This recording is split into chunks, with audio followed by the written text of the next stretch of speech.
ഉണ്ടാകട്ടെ. വളരെ അനുഗ്രഹിക്കപ്പെട്ട സന്ധ്യയുടെ നല്ല യാമത്തിനായി കർത്തൃനാമത്തിൽ സ്തോത്രം ചെയ്യുന്നു. പ്രത്യേകിച്ച് യുണൈറ്റഡ് അപ്പോസ്തോലിക് സഭയുടെ ആഭിമുഖ്യത്തിൽ നടത്തപ്പെടുന്ന ഈ സുവിശേഷ മഹായോഗത്തിൽ പരിശുദ്ധനായ ദൈവത്തിൻ്റെ വചനത്തെ ശുശ്രൂഷിക്കുവാൻ കർത്താവ് തന്ന അവസരത്തിനായി പ്രാരംഭത്തിൽ നന്ദി പറയുന്നു. ഈ യോഗത്തിലേക്ക് എന്നെ ക്ഷണിച്ച കർത്താവിൽ ബഹുമാന്യ ശ്രേഷ്ഠ ദൈവദാസന്മാർ, ഈ സഭയുടെ നേതൃത്വത്തിലായിരിക്കുന്ന കർത്താവിന് വിലപ്പെട്ട ദാസൻ PS രാജു പാസ്റ്റർ അവറുകൾ, തന്നോട് ചേർന്ന് പ്രവർത്തിക്കുന്ന ശ്രേഷ്ഠന്മാരായ എല്ലാ ദൈവദാസന്മാർക്കും പ്രാരംഭത്തിൽ എൻ്റെ സന്ധ്യാവന്ദനങ്ങൾ ചൊല്ലുകയാണ്. ഞാൻ വളരെ സ്നേഹിക്കുകയും ബഹുമാനിക്കുകയും ചെയ്യുന്ന ധാരാളം ദൈവദാസന്മാർ ഇവിടെയുണ്ട്. ഈ സംഘടനയുമായിട്ട് ദീർഘനാളുകളുള്ള ബന്ധം പ്രിയ അഗസ്റ്റിസ് സാറുമായിട്ടുള്ള ഒരു സൗഹൃദ ബന്ധമാണ്. ഇവിടെയുള്ള പല ശുശ്രൂഷകളിലേക്കും എനിക്ക് അവസരം കർത്താവ് തുറന്നത്. ആ സുഹൃത്വത്തെ ഓർത്ത് ഞാൻ കർത്താവിന് നന്ദി പറയുന്നു. കൂടാതെ പലരുടെയും പേരെടുത്ത് പറയാൻ ആഗ്രഹമുണ്ട്. എൻ്റെ പ്രിയ സഹോദരൻ പാസ്റ്റർ ജോഷുവയെ കാണുന്നതിൽ വളരെ സന്തോഷം. അതുപോലെ കർത്തൃദാസൻ പാസ്റ്റർ ബിനുകുമാർ, അതുപോലെ പല ദൈവദാസന്മാരും ഇന്ന് രാത്രിയിൽ നമ്മുടെ നടുവിലുണ്ട്. അവരെയൊക്കെ ഓർത്തു ഞാൻ കർത്താവിന് വന്ദനം ചൊല്ലുന്നു. കൂടാതെ വിവിധ പ്രാദേശിക സഭകളിൽ നിന്ന് കടന്നു വന്ന ഈ സുവിശേഷ യോഗത്തിൻ്റെ പ്രാരംഭ രാത്രിയിൽ ദൈവവചന ശ്രവണത്തിനായി ഇത്രമാത്രം താല്പര്യത്തോടെ ആയിരിക്കുന്ന എല്ലാ ദൈവമക്കൾക്കും ക്രിസ്തുവിൻ്റെ നാമത്തിൽ എൻ്റെ സന്ധ്യാവന്ദനം ചൊല്ലുന്നു. വളരെ മനോഹരമായ ഗാനങ്ങൾ പാടിയ ഈ സഭയുടെ കൊയർ ടീമിനോടുള്ള നന്ദിയും പ്രത്യേകാൽ അറിയിക്കുകയാണ്. ഏതാണ്ട് അവരുടെ യൗവനപ്രായമാണ്, 38ാമത്തെ കൺവെൻഷനാണിത്. അപ്പോൾ നല്ല പ്രായത്തിലാണ്. കർത്താവ് അവരുടെ ശുശ്രൂഷകളെ ധാരാളമായിട്ട് അനുഗ്രഹിക്കട്ടെ. വളരെ മനോഹരമായ രീതിയിൽ നമുക്ക് ആരാധിക്കുവാനുള്ള ഒരു ആത്മീയ അന്തരീക്ഷം അവരൊരുക്കി തോർത്ത് കർത്താവിന് സ്തോത്രം ചെയ്യുന്നു. ഈ ശബ്ദത്തെ നിയന്ത്രിക്കുന്ന ഷീജ സൗണ്ടസിന് പ്രത്യേക നന്ദി പറയുകയാണ്. നിങ്ങളുടെ സഹകരണം ഞങ്ങൾക്ക് വളരെ ആവശ്യം കൂടിയാണ്. നിങ്ങളുടെ പ്രവർത്തനത്തിനായി കർത്താവിൽ നന്ദി പറയുന്നു. കർത്താവ് ധാരാളമായിട്ട് അനുഗ്രഹിക്കട്ടെ. ഒരു നിമിഷം കരങ്ങൾ ഉയർത്തി നമുക്ക് ദൈവത്തിന് സ്തോത്രം ചെയ്യാം. ഹല്ലേലൂയ. കരങ്ങൾ ഉയർത്തി ശക്തമായി ഹല്ലേലൂയ. 2024 എന്നൊരു സംവത്സരം നമ്മെ വിട്ട് കടന്നുപോയി. 2025 എന്നൊരു പുതിയ സംവത്സരത്തിൻ്റെ പ്രാരംഭ മാസത്തിൻ്റെ അവസാന ദിവസങ്ങളിലാണ് നമ്മൾ എത്തപ്പെട്ടിരിക്കുന്നത്. ഈ വർഷത്തിൻ്റെ യുഗപ്പിറവിയുടെ ആദ്യ ദിനങ്ങളിൽ എല്ലാ ദൈവമക്കളും എല്ലാ സഭകളിലും വളരെ ശക്തമായ പ്രാർത്ഥനകളും കാത്തിരിപ്പുകളൊക്കെ ഉണ്ടായിരുന്നു. പുതു സംവത്സരത്തെ വളരെ പ്രതീക്ഷയോടും പ്രാർത്ഥനയോടൊക്കെ കൂടിയാണ് നമ്മൾ വരവേറ്റിരിക്കുന്നത്. എല്ലാ ദൈവദാസന്മാരും ദൈവജനത്തിന് ആവശ്യമായിരിക്കുന്ന അനുഗ്രഹത്തിൻ്റെ വർഷങ്ങളെ ആശംസിച്ചുകൊണ്ടാണ് പ്രാർത്ഥിച്ചുകൊണ്ടാണ് ഈ വർഷം തുടങ്ങുവാനായിട്ടിടയായത്. എനിക്കറിയാം. എങ്കിലും വളരെ പ്രാർത്ഥനയോടെ ഇരിക്കുക. 2024 നമ്മുടെ പ്രതീക്ഷയ്ക്കപ്പുറമായിട്ട് വളരെ പ്രതിബന്ധങ്ങളും ദുരിതങ്ങളും ദുരന്തങ്ങളും സമ്മാനിച്ച് വേദനയോടെ കടന്നുപോയിരിക്കുന്ന ഒരു വർഷമാണ്. എന്നാൽ ഈ 2025 അതിനേക്കാൾ വലിയ പ്രതിബന്ധങ്ങൾ, പ്രശ്നങ്ങൾ, ദുരന്തങ്ങൾ, പ്രളയങ്ങൾ നമ്മൾക്കായി കാത്തിരിക്കുന്നുണ്ട്. ദൈവവചനം അത് പഠിപ്പിക്കുന്നു. എന്നാൽ ഇന്ന് രാത്രിയിൽ നമ്മൾ ദൈവമക്കൾ ദൈവസന്നിധിയിലായിരിക്കുമ്പോൾ ഇത് പ്രതിബന്ധങ്ങൾ കടന്നു വന്നിരുന്നാലും ആ പ്രതിബന്ധത്തെ അതിജീവിക്കുവാൻ ആവശ്യമായിട്ടുള്ള ദൈവാത്മാവിൻ്റെ ശക്തിയെ ആരാധനയോടെ ഏറ്റെടുത്തുകൊണ്ട് അതിനെ അതിജീവിക്കുവാൻ ദൈവജനത്തിന് കഴിയണം. ഇങ്ങനെയുള്ള ആത്മീയ കൂടിവരവുകളിൽ ദൈവത്തെ ശക്തമായി ആരാധിച്ചുകൊണ്ട് അകത്തളത്തിൽ പരിശുദ്ധാത്മാവിൻ്റെ ശക്തി ഏറ്റെടുത്തെങ്കിൽ മാത്രമേ നാളെയുടെ നാളുകളിൽ സംഭവിക്കുന്ന പ്രതിബന്ധങ്ങളെ അതിജീവിക്കുവാനായിട്ട് കഴിയത്തുള്ളൂ. അതുകൊണ്ട് സ്വപ്നസുന്ദരമായിരിക്കുന്ന നല്ല നാളുകൾ ആരും പ്രതീക്ഷിക്കരുത്. കലുഷിതമായിരിക്കുന്ന പ്രശ്നം നിറഞ്ഞിരിക്കുന്ന പ്രതിബന്ധം നിറഞ്ഞിരിക്കുന്ന ഒരു ദിവസങ്ങളാണ് ഇനി വരാൻ പോകുന്നത്. പക്ഷേ അതിനെ അതിജീവിക്കുവാൻ പരിശുദ്ധാത്മാവിൻ്റെ ശക്തി നമുക്ക് വളരെ ആവശ്യമാണ്. എത്ര പേർക്ക് വിശ്വാസമുണ്ട്? കരങ്ങൾ ഉയർത്തി ഒരു നിമിഷം സന്തോഷത്തോടെ ദൈവത്തെ ആരാധിച്ചാട്ടെ. ഏത് പ്രതികൂലങ്ങൾ വന്നാലും അതിന്റെ നടുവിൽ അടിയുറച്ചു നിൽക്കുവാൻ കരുത്തുറ്റ ബലം തരുന്ന പരിശുദ്ധാത്മാവിന്റെ ദിവ്യമായ സാന്നിധ്യം ഇന്ന് രാത്രി നമ്മുടെ മധ്യയെ ആവരിക്കുവാനായിട്ട് ഇടയായി തീരണം. പരിശുദ്ധാത്മാവിൽ ഒരു നിമിഷം നവ്യത്തെ മഹത്വപ്പെടുത്തുകയാണ്. എല്ലാവരും ഈ യോഗത്തിന്റെ പ്രാരംഭ രാത്രിയാണിത്. ആമേൻ. നമ്മൾ ഒരുമിച്ച് കൂടിയിരിക്കുമ്പോൾ കുഞ്ഞാടിന്റെ രക്തത്താൽ അലക്കി വെളുപ്പിച്ചിട്ടുള്ള എല്ലാ ദൈവമക്കളും അതിരും തുറന്ന ചില നിമിഷങ്ങൾ ശക്തമായി ദൈവത്തെ ആരാധിക്കുമ്പോൾ പരിശുദ്ധനായ ദൈവത്തിന്റെ തേജസ് നമ്മുടെ മധ്യത്തിൽ ഇറങ്ങി വരുവാനിടയായി തീരും. പരിശുദ്ധനായ ദൈവത്തിന്റെ കാദോഷ് നമ്മുടെ നടുവിൽ ഇറങ്ങി വരുവാനായി തീരും. ഇരുട്ടിന്റെ അധികാരങ്ങളെ തകർത്തുകൊണ്ട് ദൈവത്തിന്റെ പരിശുദ്ധാത്മാവ് തന്റെ ദിവ്യ സാന്നിധ്യം ഈ ദേശത്തെ മേൽ പറന്നിറങ്ങുമ്പോൾ വരും ദിവസങ്ങളിൽ അത് നമുക്ക് അനുഗ്രഹമായി വിടുതലായി തീരും. അതുകൊണ്ട് ഒരു നിമിഷം ശക്തമായി ദൈവത്തെ ആരാധിച്ചാണ്. ഹല്ലേലൂയ. ഹല്ലേലൂയ. അധരങ്ങളെ തുറന്ന് സ്തോത്രയാഗങ്ങൾ അർപ്പിച്ചുകൊണ്ട് സ്തുതി സ്തോത്രങ്ങളോടെ ദൈവത്തെ മഹത്വപ്പെടുത്താം. കുഞ്ഞാടിലെ രക്തത്താൽ അങ്ങ് അലക്കി വെളുപ്പിച്ച ഓരോ വിശുദ്ധന്മാരും എവിടെ കൂടിയിരുന്നാലും അവർ അധരങ്ങൾ തുറന്ന് ശക്തമായി അന്യഭാഷകളിൽ ദൈവത്തെ ആരാധിക്കുമ്പോൾ ദേശത്തിന്റെ ആധിപത്യങ്ങൾ, ദേശത്തിന്റെ അധികാരങ്ങൾ ആരാധനയുടെ മുമ്പിൽ തകർന്നു വീഴുവാനായിട്ട് ഇടയായിത്തീരും. ബന്ധിക്കപ്പെട്ട ജനങ്ങൾ വിടുതൽ പ്രാപിക്കുവാനിടയായിത്തീരും. ഇരുട്ടിലിരിക്കുന്ന ജനങ്ങൾ വെളിച്ചത്തിലേക്ക് വരുവാനിടയായിത്തീരും. പ്രതിബന്ധങ്ങൾ അനുഭവിക്കുന്ന ജീവിതങ്ങൾ ആത്മാവിന്റെ സ്വാതന്ത്ര്യം അനുഭവിപ്പാൻ പരിശുദ്ധാത്മാവ് സഹായിക്കുവാനായിട്ടിടയാവും. അതുകൊണ്ട് രാത്രിയിൽ മടിയില്ലാതെ, അലസതയില്ലാതെ, ആത്മാവിൽ ഹൃദയത്തിൽ ദൈവത്തെ കണ്ടുകൊണ്ട്, ആത്മ കണ്ണുകൾ ഉയർത്തിക്കൊണ്ട് തേജസ്സിന്റെ മളവാനനെ ഹൃദയത്തിൽ ധ്യാനിച്ചുകൊണ്ട് ഒരു നിമിഷം ശക്തമായിട്ട് ആരാധിച്ചാട്ടെ. ഈ ദിവസത്തിന്റെ പ്രാരംഭ ദിവസമാണ്, യോഗത്തിന്റെ പ്രാരംഭ ദിവസമാണ്. ആമേ, സമയം വളരെ മുൻപോട്ട് പോയെന്നറിയാം. കൃത്യസമയത്ത് ഇന്ന് രാത്രി നമ്മുടെ മീറ്റിംഗ് നടത്തും. വരും ദിവസങ്ങൾ അത് ആരംഭിക്കും. പക്ഷേ ദൈവത്തിന്റെ പരിശുദ്ധാത്മാവിന്റെ സാന്നിധ്യം, ദൈവത്തിന്റെ പരിശുദ്ധാത്മാവിന്റെ സാന്നിധ്യം, ദൈവത്തിന്റെ പരിശുദ്ധാത്മാവിന്റെ ശക്തി ഈ ദേശത്ത് മേൽ വ്യാപരിച്ചുവെങ്കിൽ മാത്രമേ നമ്മുടെ അധ്വാനങ്ങൾ, നമ്മുടെ ഗാനങ്ങൾ, നമ്മുടെ ശുശ്രൂഷകൾ പ്രയോജനമായി തീരുകയുള്ളൂ. അതുകൊണ്ട് ഒരു നിമിഷം ശക്തിയോടെ ഹല്ലേലൂയ. എല്ലാ ഇരുട്ടിന്റെ അധികാരങ്ങളെ തകരുമാറാകട്ടെ. എല്ലാ ഇരുട്ടിന്റെ അധികാരങ്ങൾ ഉടഞ്ഞു മാറുമാറാകട്ടെ. ദൈവ പ്രതിമയായ ക്രിസ്തുവിന്റെ തേജസ്സിന്റെ സുവിശേഷം ഈ ദേശത്ത് വ്യാപരിക്കുവാൻ ആവശ്യമായ ആത്മാവിന്റെ ശക്തി ഇന്ന് രാത്രിയിൽ ഈ ദേശത്ത് വ്യാപരിക്കുമ്പോൾ എല്ലാ ഇരുട്ടിന്റെ അധികാരങ്ങൾ തകർന്നു മാറുന്ന രാത്രിയായി മാറും. Hallelujah, hallelujah. ഇന്ന് രാത്രി ഒരുമിച്ച് ശക്തമായി കരങ്ങൾ അടിച്ചുകൊണ്ട് ആമേൻ പരിധിയില്ലാതെ യേശുവിനെ ആരാധിച്ചാട്ടെ. ചെങ്കടനെ വിഭാഗിച്ചതുപോലെ, യോർദാനെ വിഭാഗിച്ചതുപോലെ, എരിവുവിന്റെ മതിലിനെ തകർത്തുടച്ചതുപോലെ ദൈവ സാന്നിധ്യം ഇറങ്ങുമ്പോൾ ആമേൻ സകല തടസ്സങ്ങളും ദൈവജനത്തിന്റെ നടുവിൽ തകർന്നു വീഴുന്ന രാത്രിയാ. ഹല്ലേലൂയ. ഇന്ന് രാത്രി ഞാൻ സന്തോഷത്തോടെ എന്റെ സന്ദേശത്തിലേക്ക് പൊതുന്നു പറയട്ടെ. ഒരു രാഷ്ട്രീയ പ്രസംഗം കേട്ടാൽ ആമേ ചില നിമിഷങ്ങൾ കഴിയുമ്പോൾ, ചില ദിവസങ്ങൾ കഴിയുമ്പോൾ അതിന്റെ സന്ദേശം നമ്മുടെ ബുദ്ധി മസ്തിഷ്കത്തിൽ നിന്ന് മറന്നുപോകും. ഒരുപക്ഷെ അണികൾ അത് കേൾക്കുമ്പോൾ അതിന്റെ ആവേശത്താൽ, വാഗ്ദാനങ്ങളാൽ കരങ്ങളടിച്ച് മുഷ്ടിയുദ്ധം ചെയ്ത് ആമേൻ അതിന് കരഘോഷം ഉയർത്തുവാൻ സാധ്യതയുണ്ട്. എന്നാൽ ചില ദിവസങ്ങൾ കഴിയുമ്പോൾ ആ രാഷ്ട്രീയത്തിന്റെ സന്ദേശങ്ങൾ നമ്മുടെ ഹൃദയങ്ങളിൽ നിന്ന് മറന്നുപോകും. ഒരുപക്ഷെ മതത്തിന്റെ ആമേൻ സന്ദേശങ്ങളാണെങ്കിൽ ആവേശത്തോടെ നമ്മുടെ ഹൃദയത്തിൽ ഏറ്റെടുക്കും. ചില ദിവസങ്ങൾ കഴിയുമ്പോൾ അത് ബുദ്ധിയിൽ നിന്ന് പറഞ്ഞു പോകും. എന്നാൽ ഇന്ന് രാത്രിയിൽ നമ്മൾ ശുശ്രൂഷിക്കുന്ന ദൈവത്തിന്റെ വചനം അതിനേക്കാൾ വ്യത്യസ്തമാണ്. അതിന്റെ പ്രത്യേകത എന്ന് പറയുന്നത് ദൈവത്തിന്റെ വചനത്തിൽ പറയുന്നു, മർക്കോസിന്റെ സുവിശേഷം 16:20 ഇങ്ങനെ പറയുന്നു, അവർ പുറപ്പെട്ട ദൈവത്തിന്റെ വചനം പ്രസംഗിച്ചു, കർത്താവ് അവരോട് കൂടെ ഇരുന്ന് പ്രവർത്തിച്ചു. ദൈവത്തിന് സ്തോത്രം. അത്ഭുതങ്ങളാലും അടയാളങ്ങളാലും അവൻ വചനത്തെ ഉറപ്പിച്ചു എന്നാണ്. സുവിശേഷ പ്രസംഗത്തിന്റെ ശക്തി എന്ന് പറയുന്നത് ഇതൊരു പ്രസംഗം മാത്രമല്ല. പ്രസംഗിക്കുമ്പോൾ അവിടെ ഇറങ്ങി വന്ന് പ്രവർത്തിക്കുന്ന ഒരു ദൈവമുണ്ട്. ഇന്ന് രാത്രി ദൈവത്തിന്റെ പൈതലെ പ്രസംഗിക്കുന്ന ഞാനോ കേൾക്കുന്നല്ല, കേൾക്കപ്പെടുന്ന ദൈവത്തിന്റെ സന്ദേശത്തിന്റെ ഉടമസ്ഥൻ ഇറങ്ങി വന്ന് പ്രവർത്തിക്കുന്ന ഒരു രാത്രിയാണിത്. ഇന്ന് രാത്രി ദൈവത്തിന്റെ വചനം പറയുന്നത് അവർ പുറപ്പെട്ടു, വചനം പ്രസംഗിച്ചു, കർത്താവ് അവരോട് കൂടെ ഇരുന്ന് പ്രവർത്തിച്ചു. ആമേൻ. ദൈവം വചനം എവിടെ പ്രസംഗിക്കപ്പെടുന്നുവോ അവിടെ ദൈവത്തിന്റെ പ്രവർത്തികൾ വെളിപ്പെടുത്തുവാനിടയാകും. അവിടെ അടയാളങ്ങൾ, അത്ഭുതങ്ങൾ സംഭവിക്കാനായിട്ടിടയാകും. അങ്ങനെയെങ്കിൽ ഇന്ന് രാത്രി ഈ സുവിശേഷ മഹായോഗത്തിന്റെ പ്രാരംഭ രാത്രി ദൈവം ഇറങ്ങി വന്ന് നമുക്ക് വേണ്ടി പ്രവർത്തിക്കുന്ന രാത്രിയാണ്. നിങ്ങളുടെ പ്രാർത്ഥനയ്ക്ക് മറുപടിയായി ദൈവം പ്രവർത്തിക്കുന്ന രാത്രിയാണ്.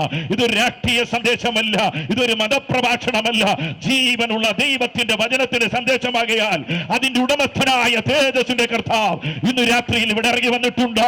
അവൻ പ്രവർത്തിക്കും. വിശ്വസിക്കുന്നവർ കരങ്ങൾ അടിച്ച് ആ ദൈവത്തെ മഹത്വപ്പെടുത്തിയാട്ടെ. ഹല്ലേലൂയ. ഒരു നിമിഷ ശക്തിയോടെ ഈ ദിവസങ്ങൾ ആ ദൈവത്തിന്റെ കരത്തിന്റെ മഹിമയുടെ പ്രവർത്തികൾ, അവന്റെ പ്രവൃത്തിയുടെ വല്ലഭത്വങ്ങൾ, മഹിമകൾ ദേശത്തിന്റെ വിവിധ ഭാഗങ്ങളിൽ, ഭവനങ്ങളിൽ അത് വെളിപ്പെടുന്നത് ഓർത്ത് ദൈവത്തിന് സ്തോത്രം ചെയ്യുന്നു. ഹല്ലേലൂയ. കർത്താവ് ധാരാളമായി സഹായിക്കട്ടെ. ഹല്ലേലൂയ. ഒരു തിരുവചന ഭാഗത്തിലേക്ക് നിങ്ങളുടെ ശ്രദ്ധയെ വേഗത്തിൽ ക്ഷണിക്കുന്നു. വളരെ പ്രാർത്ഥനയോടെ നമുക്ക് ദൈവസന്നിധിയിലായിരിക്കാം. എനിക്ക് ലഭിച്ച സമയത്ത് തന്നെ കൃത്യമായി നിർത്തും. വരും ദിവസങ്ങൾ അതിൻ്റെ ബാക്കി ഭാഗങ്ങളും ചിന്തിക്കാമെന്ന് കർത്താവിൽ ആഗ്രഹിക്കുന്നു. എബ്രായ ലേഖനം 11-ാമത്തെ അധ്യായം അതിൻ്റെ 1-ാമത്തെ വേദഭാഗം. വിശ്വാസം എന്നതോ, ഒരാളെ ശബ്ദം ഉയർത്തി വായിച്ചാൽ വളരെ അനുഗ്രഹമാണ്. മൈക്കിലൂടെ വായിക്കുന്നത് വളരെ നല്ലതാണ്. വിശ്വാസം എന്നതോ ആശിക്കുന്നതിന്റെ ഉറപ്പും കാണാത്ത കാര്യങ്ങളുടെ നിശ്ചയവും ആകുന്നു. നിശ്ചയമാകുന്നു. സാധാരണ ദൈവസഭകളിൽ ഉപവാസ പ്രാർത്ഥനകളിൽ ദൈവജനത്തെ ബലപ്പെടുത്തുവാൻ ദൈവദാസന്മാർ ധാരാളം പ്രസംഗിച്ചിട്ടുള്ളൊരു വേദശകലമാണ് ഇന്ന് രാത്രിയിൽ നിങ്ങളുടെ ചിന്തയിൽ വയ്ക്കുന്നത്. എബ്രായ ലേഖനം അതിൻ്റെ 11-ാമത്തെ അധ്യായം 1-ാം വാക്യത്തിൽ ഇപ്രകാരം രേഖപ്പെടുത്തിയിരിക്കുന്നു: വിശ്വാസം എന്നതോ ആശിക്കുന്നതിൻ്റെ ഉറപ്പും കാണാത്ത കാര്യങ്ങളുടെ നിശ്ചയമാകുന്നു, അല്ലെങ്കിൽ ബോധ്യമാകുന്നു. എബ്രായ ലേഖനം AD 96 എഴുതപ്പെടുന്നതാണെന്ന് വിശ്വസിക്കപ്പെടുകയാണ്. ഇതിൻ്റെ ഗ്രന്ഥകർത്താവിനെ കുറിച്ച് വ്യത്യസ്തമായ അഭിപ്രായങ്ങൾ ക്രൈസ്തവ സമൂഹത്തിലുണ്ട്. എങ്കിലും ഭൂരിഭാഗം വേദപണ്ഡിതന്മാരും വേദപഠിതാക്കളും ദൈവമക്കളും വിശ്വസിക്കുന്നത് അപ്പോസ്തലനായിരിക്കുന്ന പൗലോസ് ശ്ലീഹയാൽ എഴുതപ്പെട്ട ഒരു ലേഖനമാകുന്നു ഇതെന്നുള്ളതാണ്. ആരെഴുതിയെങ്കിലും ഈ ലേഖനത്തിൻ്റെ ഓരോ സന്ദേശങ്ങളും കാലോചിതമായ രീതിയിൽ ദൈവജനത്തിനും ദേശത്തിനും വളരെ ശക്തമായ സന്ദേശം നൽകുന്ന ഒരു പുസ്തകമാണ് എബ്രായ ലേഖനം. എബ്രായർ എന്ന ഒരു പദം ആദ്യമായി നമുക്ക് ദർശിക്കുവാൻ കഴിയുന്നത് ഉൽപ്പത്തി പുസ്തകം 14-ാമത്തെ അധ്യായത്തിലാണ്. ഫ്രാത്ത് നദി കടന്നതുകൊണ്ട് അബ്രഹാമിനെ അറിയപ്പെട്ടത് എബ്രായൻ എന്നാണ്. പിന്നീട് അബ്രഹാമിന്റെ തലമുറയെ എബ്രായർ എന്ന പേര് അറിയപ്പെട്ടിരുന്നു, അല്ലെങ്കിൽ യഹൂദ മക്കൾ. യഹൂദ മതത്തിൽ നിന്നും ക്രിസ്തുവിശ്വാസത്തിലേക്ക് വേണ്ടി ഇറങ്ങിത്തിരിച്ച വിശ്വാസികൾക്ക് വേണ്ടി എഴുതപ്പെട്ടതാണ് ഈ ലേഖനം. ഇന്നത്തെ പോലെ ആധുനിക സുഖ സൗകര്യങ്ങളും ആഡംബര ജീവിത നിലവാരങ്ങളും ഇല്ലാതിരുന്ന ഒരു കാലഘട്ടത്തിൽ ക്രിസ്തീയ ജീവിതം എന്ന് പറയുന്നത് തികച്ചും ക്രൂശിന്റെ മാർഗമായിരുന്ന ആ കാലഘട്ടത്തിൽ വിശ്വാസത്തിനു വേണ്ടി ഇറങ്ങിത്തിരിക്കുന്നതിന്റെ കൺമുമ്പിൽ ക്രൂശല്ലാതെ മരണമല്ലാതെ മറ്റൊന്നുമില്ല എന്ന് ഉയർത്തി കാണിക്കുന്ന ഒരു കാലഘട്ടത്തിൽ പാരമ്പര്യത്തിന്റെ മതാചാര അനുഷ്ഠാനങ്ങളെ വിട്ട് ക്രിസ്തുവിനു വേണ്ടി ജീവിതം സമർപ്പിച്ച് ഇറങ്ങിത്തിരിച്ച യഹൂദ മതവിശ്വാസികൾ അവരുടെ വിശ്വാസ ജീവിതത്തിനെതിരെ ശക്തമായ പീഡനങ്ങൾ ഒന്നിനു പിറകെ ഒന്നായി കടന്നു വന്നപ്പോൾ പിന്തിരിഞ്ഞ് അവരുടെ പഴയകാല മതത്തിലേക്ക് പോകുവാൻ ഒരു പിന്മാറ്റ മനോഭാവം അവരുടെ ഉള്ളിലുണ്ടായപ്പോൾ പൗലോസ് അവരെ ഉറപ്പിക്കുവാൻ വേണ്ടിയതാണ് ഈ ലേഖനം. യഹൂദന്മാരെ സംബന്ധിച്ച് വളരെ വർഗീയ ബോധമുള്ളവരും അതിൽ അഭിമാനിക്കുന്നവരുമാണവർ. ഉന്നതമായ ജാതീയ ശ്രേഷ്ഠ ചിന്ത വെച്ച് പുലർത്തുന്ന ഒരു സമൂഹമാണ് യഹൂദന്. അതുകൊണ്ട് തന്നെ അവരുടെ പല കാര്യങ്ങളുടെ ശ്രേഷ്ഠതയിൽ അവർ അഭിമാനം കൊണ്ടവരാണ്. അതിലൊന്നാമത്തെ ശ്രേഷ്ഠത എന്ന് പറയുന്നത് ആവർത്തന പുസ്തകം 4-ാം അധ്യായം അതിന്റെ 7-ാം വാക്യത്തിൽ ഇങ്ങനെ പറയുന്നു: നാം വിളിച്ചപേക്ഷിക്കുമ്പോഴൊക്കെയും ഇത്രമാത്രം അടുത്തിരിക്കുന്ന ദൈവം അടുത്തിരിക്കുന്ന ഒരു ശ്രേഷ്ഠ ജാതി ഏതുള്ളൂ. ദൈവം ഏറ്റവും അടുത്തിരിക്കുന്ന ഒരു ജാതി എന്ന് പറയപ്പെടുവാൻ ഭൂലോകത്തിൽ ഒരു ജാതി ഉണ്ടെങ്കിൽ അബ്രഹാമിന്റെ സന്തതി പരമ്പരയായ യഹൂദ വംശമാണ്. ദൈവത്തോട് ഏറ്റവും അടുത്തിരിക്കുന്നതും ദൈവം ഏറ്റവും അടുത്തിരിക്കുന്നതുമായ ഒരു ജാതി. അതുകൊണ്ട് തന്നെ അവരതിൽ അഭിമാനിച്ചിരുന്നു, അഹങ്കരിച്ചിരുന്നു എന്ന് പറയുന്നതിൽ യാതൊരു തെറ്റുമില്ല. കാരണം ദൈവത്തിന്റെ ജനം അല്ലെങ്കിൽ ദൈവം അവരുടേതെന്ന് അവർ വിശ്വസിച്ചിരുന്നു. അടുത്ത വാക്യം പറയുന്നു, അതിന്റെ അടുത്ത വാക്യത്തിൽ നിന്ന് വായിച്ചാൽ വളരെ നല്ല: സകല ന്യായപ്രമാണവും ഞാൻ ഇന്ന് നിങ്ങളുടെ മുമ്പിൽ വെക്കുന്ന ഈ സകല ന്യായപ്രമാണവും പോലെ ഇത്ര നീതിയുള്ള ചട്ടങ്ങളും വിധികളുമുള്ള ശ്രേഷ്ഠ ജാതി ഏതുള്ളൂ. ഒന്ന്, ദൈവം അടുത്തിരിക്കുന്ന ജാതി, നീതിയുള്ള വിധികളും ചട്ടങ്ങളുമുള്ള ഒരു ശ്രേഷ്ഠ ജാതി. അതിനേക്കാൾ ഉപരിയായി മുമ്പോട്ട് പറഞ്ഞാൽ മനോഹരമായ വിചിത്ര തൈയിലുള്ള പുരോഹിത വസ്ത്രം ധരിച്ച ശ്രേഷ്ഠ മഹാപുരോഹിതനുള്ള ഒരു ജാതി, ദൈവത്തിന്റെ തേജസ് അല്ലെങ്കിൽ ഷെഖേനായി ഇറങ്ങി വസിച്ച യെരൂശലേം ദേവാലയം ആമെ സ്വന്തമായി അവകാശപ്പെടാനുള്ള ശ്രേഷ്ഠ ജാതി. എന്തിനേറെ മുമ്പോട്ട് പറഞ്ഞാൽ അബ്രഹാമിന്റെ പിതൃത്വവും മോശയുടെ നേതൃത്വവുമുള്ള ശ്രേഷ്ഠ ജാതി. ഇതുപോലൊരു ജാതി ലോകത്തിൽ വേറെയില്ല. അതുകൊണ്ട് അവർ വളരെ അഭിമാനിച്ചിരുന്നു, അതിൽ അഹങ്കരിച്ചിരുന്നു. ആ മതത്തിൽ നിന്ന് വിട്ട അവർ യേശുക്രിസ്തുവിലേക്ക് തിരിഞ്ഞ വിശ്വാസത്തിലൂടെയുള്ള രക്ഷ പ്രാപിച്ച് യേശുക്രിസ്തുവിന് വേണ്ടി ജീവിതം സമർപ്പിച്ചിറങ്ങിയപ്പോൾ വളരെയധികമായ പീഡനങ്ങൾ അവർ സഹിക്കേണ്ടി വന്നു. ആ പീഡനങ്ങളുടെ നടുവിൽ പിടിച്ചു നിൽക്കുവാൻ ത്രാണിയില്ലാതെ യഹൂദാ മതത്തിലേക്ക് പിന്മാറിപ്പോകുവാൻ വേണ്ടി മനസ്സ് വെച്ചപ്പോൾ അപ്പോസ്തലനായിരിക്കുന്ന പൗലോസ് അവരോട് ചെന്നിട്ട് പറയുകയാണ്, ഇതിനേക്കാൾ ശ്രേഷ്ഠതയുള്ള ഒരു മാർഗത്തിലേക്കാണ് നിങ്ങൾ ഇറങ്ങിത്തിരിച്ചിരിക്കുന്നത്. യഹൂദാമതം നിങ്ങൾക്ക് സംഭാവന ചെയ്തിട്ടുള്ള, യഹൂദാമതം നിങ്ങൾക്ക് ഉയർത്തി കാണിച്ചിട്ടുള്ള അതിനേക്കാൾ ശ്രേഷ്ഠമായ, അതിനേക്കാൾ ഉന്നതമായ ഒരു മാർഗത്തിലേക്കാണ് നിങ്ങൾ കാലുവച്ചിരിക്കുന്നത്. അതുകൊണ്ട് ഒരിക്കലും പിന്മാറി പോകരുത് എന്ന് പറഞ്ഞുകൊണ്ട് വിശ്വാസത്തിന്റെ കഠിനതയുടെ നടുവിൽ ഉറച്ചു നിൽക്കുവാൻ പരിശുദ്ധാത്മാവ് അവരെ പ്രബോധിപ്പിക്കുകയാണ്. ഇന്നു രാത്രി ദൈവത്തിന്റെ ജനമേ, ഏതെല്ലാം പ്രതിബന്ധങ്ങൾ, പ്രതികൂലങ്ങൾ ആർത്തിരമ്പെന്ന തിരമാല പോലെ നിന്റെ തലയ്ക്ക് മീതെ വന്നാലും പിന്മാറ്റത്തിന്റെ ചുവടുകൾ പിന്നോട്ട് വയ്ക്കാതെ മുൻപോട്ട് കാലുകൾ വെച്ചുകൊണ്ട് യാത്ര ചെയ്യുന്ന ഒരു മാർഗമുണ്ടെങ്കിൽ അത് വിശ്വാസ ജീവിതമാണ്. ഇന്നു രാത്രിയിൽ കരങ്ങൾ ഉയർത്തി കർത്താവിന് സ്തോത്രം ചെയ്യുക. പ്രതിബന്ധങ്ങളുടെയും പ്രതികൂലങ്ങളുടെയും ഈർച്ചവാളിന്റെയും ആവൻ കുന്തമനകളുടെ മുമ്പിൽ പിന്മാറുന്ന ഒരു ജീവിതത്തിന് വേണ്ടിയല്ല കർത്താവ് വിളിച്ചു വേർതിരിച്ചത്.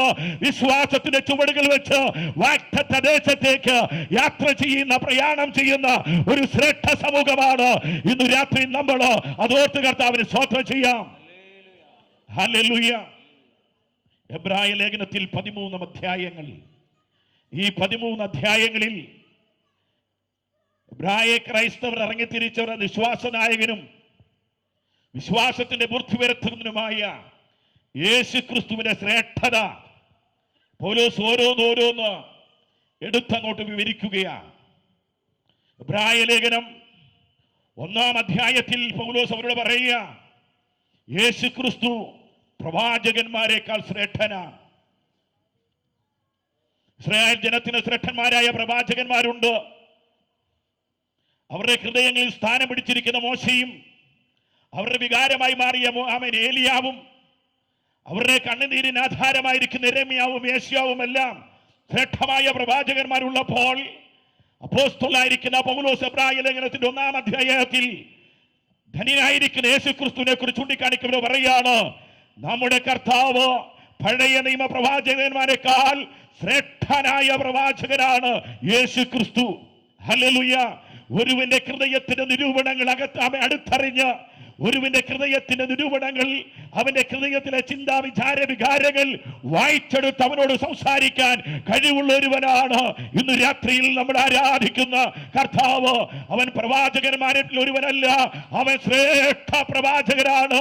ഇരിക്കുന്നതും എഴുന്നേൽക്കുന്നതും അറിയുന്നവനായ കർത്താവ് എന്തിനേറെ അവന്റെ മുമ്പിൽ അവൻ കൂരിരുട്ട് പോലും പകൽ പോലെ പ്രകാശിക്കുന്നു എന്ന് ദൈവവചനം പറയുമ്പോൾ ഇന്ന് രാത്രി ദൈവത്തിന്റെ പൈതലേ, നിന്റെ ഹൃദയത്തിന്റെ വിങ്ങലുകൾ, വേദനകൾ ആരും അറിയാതെ നീ ഒരിക്കൽ കണ്ണീർ കണങ്ങളുടെ തൂക്കം അളന്നു തൂങ്ങി അറിയുവാൻ കഴിയുന്ന ശ്രേഷ്ഠ പ്രവാചകനാണ് ഇന്ന് രാത്രിയിൽ നമ്മൾ ആരാധിക്കുന്ന യേശുക്രിസ്തു. അവൻ നിന്റെ ഹൃദയത്തിന്റെ തന്തുക്കളിൽ വീണ വായിക്കുമ്പോൾ ആ പൊട്ടിയ തന്തുക്കളുടെ വേദന മനസ്സിലാക്കി ഇന്ന് രാത്രിയിൽ നിന്നോട് പ്രവചിക്കാൻ കഴിവുള്ള, നിന്റെ ഭാവിയെ കുറിച്ച് അറിയാൻ കഴിവുള്ള, അവൻ ദർശിക്കുവാൻ കഴിവുള്ള ശ്രേഷ്ഠ പ്രവാചകനാണ് യേശു. ഹല്ലേലൂയ. വിശ്വാസമുണ്ടെങ്കിൽ സ്തോത്രം ചെയ്യുക. കരങ്ങളുടിച്ച് കർത്താവിനെ മഹത്വപ്പെടുത്തിയാട്ടെ. ഒരുപക്ഷേ ആമേൻ ആരും കാണുന്നില്ല എന്ന് വിചാരിച്ച്, ആരും അറിയുന്നില്ല എന്ന് വിചാരിച്ച് എത്രയോ രാത്രിയുടെ യാമങ്ങളിൽ ഉറങ്ങുന്ന കട്ടിലിൽ കിടന്ന് തലയിണ കണ്ണീരോട് കുതിർത്തിട്ടുണ്ടോ? ഇന്ന് രാത്രി നിന്റെ ഹൃദയത്തിന്റെ വിങ്ങലുകളെ വായിച്ചെടുക്കുവാൻ കഴിവുള്ള ദീർഘദർശിയായ ആമേൻ അഗ്നിജ്വാലയ്ക്കൊത്ത കണ്ണുള്ള ആ ശ്രേഷ്ഠ പ്രവാചകനായ കർത്താവിന്റെ ദിവ്യ സാന്നിധ്യം ഇന്ന് രാത്രി നമ്മുടെ നടുവിലുണ്ടോ? അവൻ ഹൃദയങ്ങളെ അറിയുന്ന ദൈവമാണ്. 1 അധ്യായത്തിൽ അവൻ ശ്രേഷ്ഠ പ്രവാചകനാണ്. 2 അധ്യായത്തിൽ പൗലോസ് പറയുന്നു, അവൻ ദൂതന്മാരെക്കാൾ ശ്രേഷ്ഠനാണ്. 1000 കോടി ദൂതന്മാർ നിന്ന് പാടി ആരാധിക്കുന്ന തേജസ്സിന്റെ കർത്താവ്, ആ കർത്താവ് ദൂതന്മാരിൽ ശ്രേഷ്ഠനാണ്. ദൂതന്മാരെക്കാൾ ശ്രേഷ്ഠനാണ്. ഇന്ന് രാത്രി ഒരു കാര്യം പറയട്ടെ സന്തോഷത്തോടെ. കുഞ്ഞാടിന്റെ രക്തത്താൽ ശുദ്ധീകരണം പ്രാപിച്ച് ഇവിടെ ഇരിക്കുന്ന ഓരോ ദൈവ പൈതലിനു ചുറ്റും നിങ്ങൾ അറിയാതെ നിങ്ങളുടെ അടുക്കൽ ആത്മീയ മണ്ഡലത്തിൽ ആമേൻ ദൈവത്തിന്റെ ദൂതന്മാരുടെ സാന്നിധ്യമുണ്ടോ? നമ്മളെല്ലാവരും വരുന്നതിന് മുമ്പേ ഈ ഗ്രൗണ്ടിൽ ദൈവം തന്റെ ദൂതന്മാരെ ഇറക്കി സ്വർഗീയ സൈന്യം കൊണ്ട് ഈ ദേശത്തെ സംരക്ഷിച്ചിരുന്നു. ഇരുട്ടിന്റെ യാതൊരു വ്യാപാര ശക്തികളും തന്റെ ജനം ഇങ്ങോട്ട് കടന്നു വരുമ്പോൾ അവരെ തടയാതിരിക്കേണ്ടതിന് അഗ്നിമയ രഥങ്ങളുമായി സ്വർഗീയ ദൂത സഞ്ചയങ്ങൾ ഈ ഗ്രൗണ്ട് ഇറങ്ങി കാവൽ ചെയ്തിട്ടുണ്ട്. നമ്മുടെ നഗ്നമായ നേത്രങ്ങൾ കൊണ്ട് അത് ദർശിക്കാൻ കഴിയത്തില്ല. ആത്മാവിൽ ആരാധിച്ചാൽ ഹൃദയ കണ്ണുകൾ പ്രകാശിക്കുമ്പോൾ ഒരു കാര്യം കാണുവാൻ കഴിയും. അഗ്നി കൊണ്ട് പ്രകാശിക്കുന്ന തേജസ്സിനാൽ പ്രകാശിക്കുന്ന ദൈവത്തിന്റെ ദൂതന്മാര് ഇന്നു രാത്രിയിൽ ഈ ഗ്രൗണ്ടിന് ചുറ്റുമുണ്ടോ? പൗലോസ് പറയാ, ആ ദൂതന്മാരെക്കാൾ ശ്രേഷ്ഠനാണ് യേശു ക്രിസ്തു. ഹല്ലേലൂയ. ദൂതന്മാരെക്കാൾ ശ്രേഷ്ഠൻ. വിശുദ്ധ ബൈബിളിൽ പറയുന്നു, അവൻ ദേവന്മാരിൽ ഒരുവനല്ല, അവനെ പോലെ ഒരു ദേവനുമില്ല. ഹല്ലേലൂയ. വിശുദ്ധിയിൽ ഭയങ്കരനായി, തേജസ്സിൽ ഭയങ്കരനായി 1000 കോടി കോടി ദൂതന്മാർ നിന്ന് പാടി ആരാധിക്കുന്ന ആ തേജസ്സിന്റെ കർത്താവാണ് ഇന്നു രാത്രിയിൽ പൗലോസ് പറയുക, എന്റെ മുമ്പിൽ, നിങ്ങളുടെ മുമ്പിൽ ജഡത്തിൽ വെളിപ്പെട്ട യേശു അവൻ തേജസ്സിന്റെ കർത്താവാണ്. Praise God. അവൻ ദൂതന്മാരെക്കാൾ ശ്രേഷ്ഠനാണ്. Praise God. ഹല്ലേലൂയ. എവിടെ നിനക്കൊരു സഹായം ആവശ്യമായി വരുന്നുവോ, എവിടെ നിനക്കൊരു സംരക്ഷണം ആവശ്യമായി വരുന്നുവോ, ആര് നിന്നെ തുണയ്ക്കുവാനില്ലാതെ വരുന്നുവോ, മാനുഷിക കരങ്ങളുടെ കരത്തിന്റെ ശക്തിയുടെ ബലം പരിമിതപ്പെടുമ്പോൾ നീ ഒരു കാര്യം മനസ്സിലാക്കണം, സ്വർഗത്തിലെ ദൈവം സ്വർഗം തുറന്ന് തന്റെ ദൂതനെ നിനക്ക് വേണ്ടി അയക്കാൻ ശക്തനാണ്. ഹല്ലേലൂയ. വിശ്വസിക്കുന്നെങ്കിൽ രാത്രിയിൽ കരങ്ങൾ ഉയർത്തി ദൈവത്തിന് മഹത്വം കൊടുത്തോണ്ടിരുന്നാട്ടെ. അപ്പോസ്തലനായ പൗലോസ് പിന്മാറിപ്പോകുവാൻ മനസ്സ് കാണിക്കുമ്പോൾ എബ്രായ ക്രൈസ്തവരോട് പറയുക, ദൂതന്മാരിൽ ഒരുവനല്ലവൻ, അവനെ പോലെ ഒരു ദൂതനുമില്ല, ദൂതന്മാരെക്കാൾ ശ്രേഷ്ഠനായ കർത്താവ്. ഹല്ലേലൂയ. 3-ാം അധ്യായത്തിൽ പൗലോസ് പറയുന്നു, യേശു മോശയേക്കാൾ ശ്രേഷ്ഠൻ. 3-ാം അധ്യായത്തിൽ ഇങ്ങനെ പറയുന്നു, മോശ ആമേൻ ആ ദൈവ ഭവനത്തിലേക്കും വിശ്വസ്തനായിരുന്നു. എന്നാൽ പൗലോസ് പറയുക, യേശുവോ മോശയേക്കാൾ ശ്രേഷ്ഠൻ. എന്തുകൊണ്ട്? പൗലോസിനോട് ചോദിക്കുക, എന്തുകൊണ്ടാണ് മോശയേക്കാൾ ആമേൻ യേശു ശ്രേഷ്ഠൻ എന്ന് പറയുന്നത്? 25 ലക്ഷം ജനത്തെ മിസ്രൈമിന്റെ മണ്ണിൽ നിന്ന് ഫറവോൻ ഇരുമുഖത്തിന് കീഴിൽ വിടുവിച്ച് രക്തത്തളിയാൽ വിടുവിച്ച് വാഗ്ദത്ത ദേശത്തെ കൊണ്ടുവന്ന് ആ മോശ ശക്തനായ ഒരു നായകനാണ്, നേതൃത്വമുള്ളവനാണ്. രാത്രിയുടെ യാമങ്ങളിൽ ദൈവജനത്തിന് വേണ്ടി മുടങ്കാലിൽ നിന്ന് കണ്ണീരൊഴുക്കി പ്രാർത്ഥിക്കുന്ന കരുത്തുറ്റ നേതാവാണ് മോശ. ജനമുള്ളവർ ഒരുമിച്ച് തന്നെ എറിയുവാൻ കല്ലെടുക്കുമ്പോഴും അവർക്ക് വേണ്ടി മധ്യസ്ഥത അണയ്ക്കുന്ന ശ്രേഷ്ഠനായ ഒരു നടത്തിപ്പുകാരൻ. ദൈവശബ്ദം കേട്ട് സ്വർഗീയ തേജസ്സിന്റെ പിന്നിൽ യാത്ര ചെയ്തവൻ. പകൽ മേഘസ്തംഭവും രാത്രി അഗ്നിദീപസ്തംഭവും തന്റെ ജനത്തിനു മുമ്പായി നടന്നപ്പോൾ അതിന്റെ കീഴിൽ വാഗ്ദത്ത ദേശത്തേക്ക് തന്റെ ജനത്തെ നയിച്ച ശക്തനായ ഒരു നായകൻ. പക്ഷേ എന്തു സംഭവിച്ചു? വാഗ്ദത്ത ദേശത്ത് കാലുകുത്താൻ പറ്റിയില്ല. ശക്തനായ നേതാവായിരുന്നു, ശക്തനായ നടത്തിപ്പുകാരനായിരുന്നു. പക്ഷേ വാഗ്ദത്ത ദേശത്ത് കാലുകുത്താൻ പറ്റിയില്ല. പൗലോസ് പറയുക, മോശയേക്കാൾ ശ്രേഷ്ഠൻ. ഹല്ലേലൂയ. വാഗ്ദത്ത ദേശത്ത് കാലുകുത്താത്തവനല്ല, അവൻ വിളിച്ചവൻ വിശ്വസ്തനാണ്.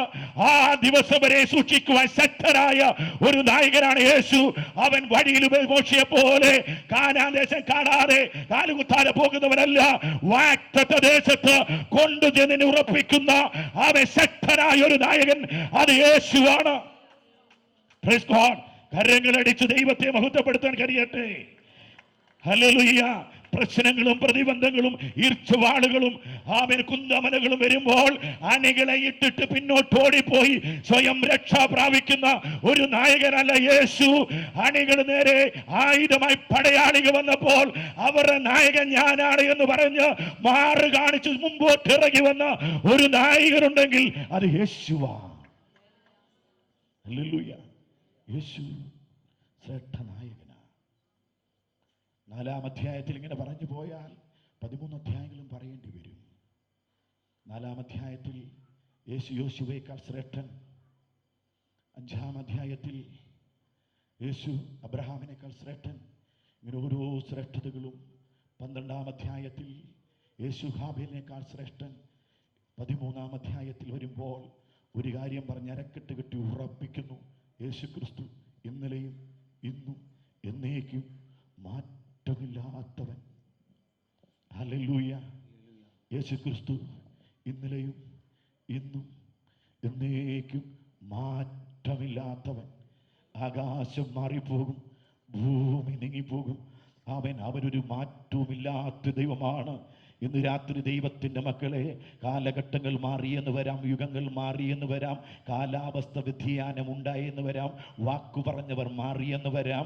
ദൈവത്തിന് മഹത്വമുണ്ടാകട്ടെ. ഇന്ന് രാത്രി യേശു ക്രിസ്തു യഥാവാനായ ദൈവമാണ്. അവൻ സനാതനനായ സത്യദൈവമാണ്. അവൻ മാറ്റമില്ലാത്ത ദൈവം. ഇന്ന് രാത്രി കരങ്ങൾ ഉയർത്തി അവന് സ്തോത്രം ചെയ്താട്ടെ. നാം ആരാധിച്ചാലും ഇല്ലെങ്കിലും, നാം സ്തുതിച്ചാലും ഇല്ലെങ്കിലും, നാം കരങ്ങൾ ഉയർത്തിയാലും ഇല്ലെങ്കിലും, അവൻ ദൈവം തന്നെയാണ്. അവന്റെ മഹത്വത്തിൽ ഒരു കുറവും സംഭവിക്കത്തില്ല. ഹല്ലേലൂയ. എത്രമാത്രം ശക്തിയോടെ ദൈവത്തെ ആരാധിക്കാൻ നിനക്കൊരു സൗജന്യമായി കൃപ ലഭിച്ചോ, അതോർത്ത് ദൈവത്തെ സ്തുതിക്കണം, അതോർത്ത് ദൈവത്തെ ആരാധിക്കണം. അവനല്ലാതെ മറ്റൊരു ദൈവമില്ല. ഹല്ലേലൂയ. അവൻ യഥാവാനായ ദൈവമാണ്. അവൻ സനാതനനായ ദൈവമാണ്. അവൻ നിത്യ സത്യയുഗങ്ങളുടെ ദൈവമാണ്. ആ യേശു ക്രിസ്തു മാറ്റമില്ലാത്തവൻ. ഹല്ലേലൂയ. Praise God. മാറ്റമില്ലാത്തൊരു ദൈവമുണ്ടെങ്കിൽ അത് യേശുവാണ്. Praise God. ഇങ്ങനെ ശ്രേഷ്ഠതകളൊക്കെ പറഞ്ഞു വന്നിട്ട് ഈ ലേഖനത്തിൻ്റെ എഴുത്തിനുള്ള 3 കാരണങ്ങളുണ്ട്. സ്തോത്രം. എൻ്റെ സന്ദേശം ഇതിലെ 3 ഭാഗങ്ങളായിട്ടാണ്. അതൊന്ന് വായിച്ചിട്ട് ഞാൻ ബാക്കി കാര്യം പറയാം. കാരണം 2 ദിവസമുള്ളതുകൊണ്ട് അങ്ങനെയാണ് ഞാനത് ക്രമീകരിച്ചിരിക്കുന്നത്.